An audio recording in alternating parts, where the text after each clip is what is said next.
service. Go ahead and have a seat.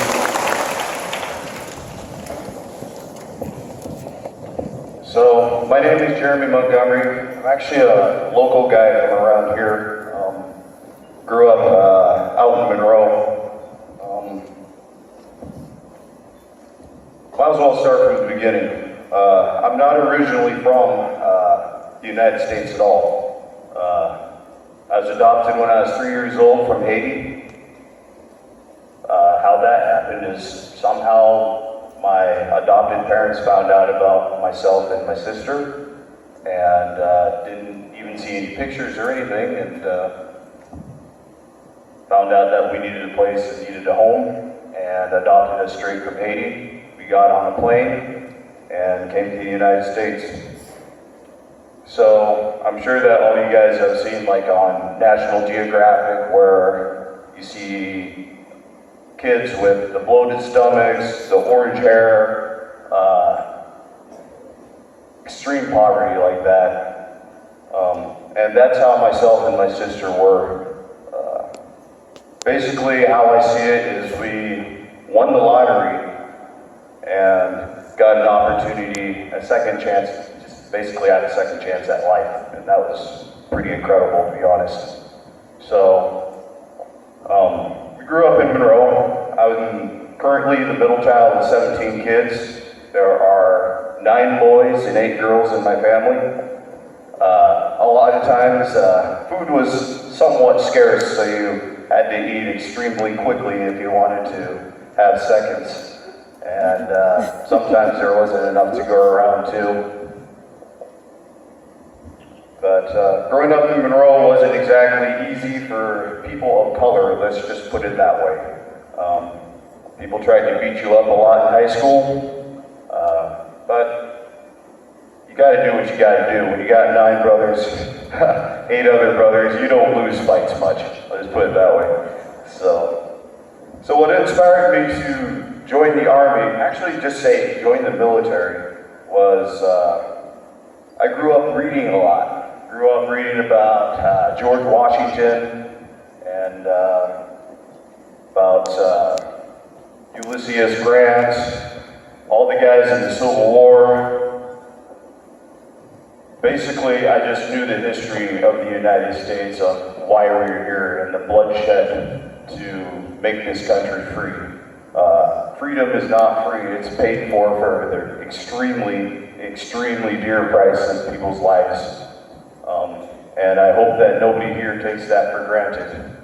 As you can see, there's a lot of veterans sitting right over there, and I guarantee you that a lot of their friends didn't come home alive. And I know that for myself, that a lot of the guys didn't make it back. I was one of the lucky ones.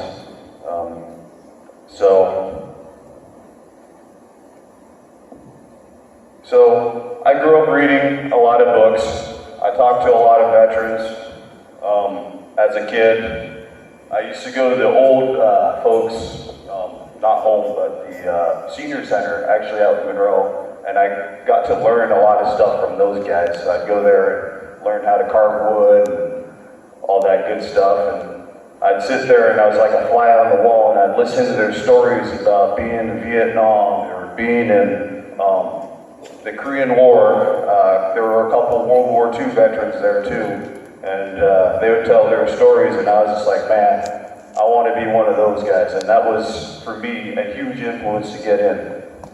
So, in 2001, September 11, 2001, 9/11 happened, as a lot of you guys weren't even alive back then. That's crazy, holy cow. Makes me feel old, thanks a lot. But 2011, 9/11 happened. I can't exactly remember how old I was back then. I'm too lazy to do the math on it. But shortly after that, I tried to get in when I was 17 years old, and my parents said, no way, you are not getting in as a 17-year-old kid going to war. You're going to have to wait. So I waited 3 years and joined the Army at age 20. Originally, I tried to get in as a Marine, but the Marines didn't like me because I was homeschooled and they had some pretty strict rules at that time. I don't know if it's the same or not, but I was like, all right, so I went over to the Navy, talked to the Navy and said, hey guys, I want to be a SEAL. And they said, hey, do you know how to swim? I go, yeah. And they go, can you swim like a dolphin? I'm like, no. And they go, well, you're going to have to go and spend minimum of 3 to 4 hours a day in the pool to figure out how to swim, bud, before you can even apply for the SEAL team. And I was like, okay. And then I decided I'd go and try to swim, and figured out that I wasn't very good at all at swimming. So I was like, oh, I probably should figure out a different way that has nothing to do with water. So I went over to the Army, and the Army was like, heck yeah, man, we'll take you. So joined the Army. Growing up, don't know if I mentioned this or not, but I was homeschooled growing up, so I didn't get to play sports. That's not how all homeschoolers are, just to let you know, a lot of homeschoolers still get to play sports, but in my case, we had so many kids in the family that it was impossible to drive everybody around to get to practices and whatnot, so I never played sports. But one thing I did do was I'd go outside every morning at 5 o'clock in the morning, I'd go out and I'd run anywhere between 3 to 8 miles every day. And so I was in shape. Went into the military, not knowing how in shape I was, because I wasn't around athletes, right? Did really well during boot camp. I asked a few people before I went to boot camp, hey, what should I do? How do I prepare for this? And they go, well, just keep in shape. And then when you get there, just, try to be the middle of the road guy, so you don't stick out like a sore thumb, and the drill sergeants don't notice you as much. So I remember the first PT test day that we had when we got downrange in boot camp. Drill sergeants are yelling and screaming at you. You see full-grown men crying and people quitting, and your arms are burning from doing push-ups. It's something I'd never experienced or been through ever in my life. It was pretty intense, but it was pretty awesome too. But the drill sergeants were like, start running. So we're running around this track, around and around and around and around and around again. And I'm running, trying to just stay kind of in the middle of the road with everybody else. And I go, this is easy. It's like, I can run a lot faster than this.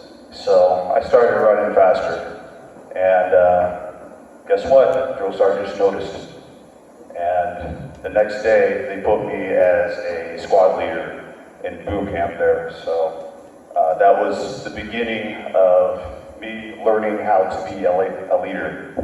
So another story about leadership when it came down to that, it was getting towards the end of my rotation going through boot camp, and we had a forced 10-mile road march.